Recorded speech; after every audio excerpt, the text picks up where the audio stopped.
Okay, relax lang, relax. Okay, wala pang smiling. Okay. Okay. Yasa, yasa. And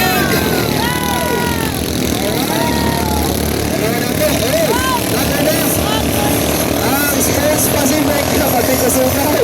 Nago na ang Sports Pacific. Okay. Ikan sa Baasim Sarangani Province. Gisundan sa Team Magnetic. Ikan sa Santa Maria Davao Occidental. Okay, tanaw na to sa likod nga bahin. Uy. Alright. Ay, nag-una sa gihapon ang Team Sports Pacific. Okay? Team Sports Pacific. Alright, medyo distansya. Pacific Orange. Oo, Pacific Orange. Nagsunod ang Magnetic pero dili kayo layo ang distansya. Okay, so nagsunod sa iya. Okay, karon medyo na distansya na. Okay, so naguna sa gihapon. Gitindog-tindugan, bumbo. Tuwaran pa gani, oh. Okay, go kana ang Sports Pacific number 06.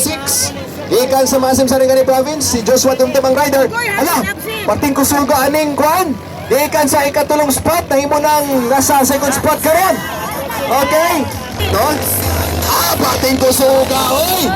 Okay, number 06 for the first lap. Okay, alaka ni Apas ang boat number 35 from Super Isa. Naapsan sa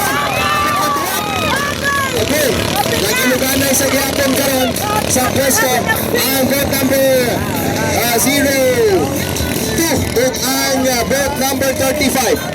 Okay, asam. Okay, so tanaw na to alang sa ilang final lap. Hey, may napalungan. Okay, i-confirm na to kung si Super Isa o si Magnetic pa ang napalungan. Okay, mula si Super Isa. Okay, tanaw na to. Hala, medyo ni Kwan si Team Sports Pacific. Medyo ni Abarty sa likod. Dalawa na to.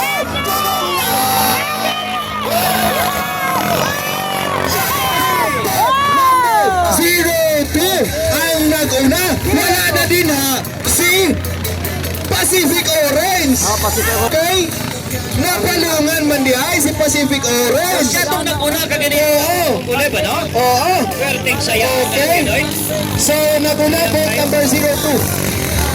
Wala. Boat number, okay, sige. Ito nang i-determine. Sige. Okay, ang naguna hati Magnetic boat number 02. Gisundan siya sa Super Isa boat number 35 gikan sa Camba Sarangani Province sa Ivan Sagne, and then ang misunod boat number 27 Pride of Alabel si John Mark Tumulak. Okay, sige.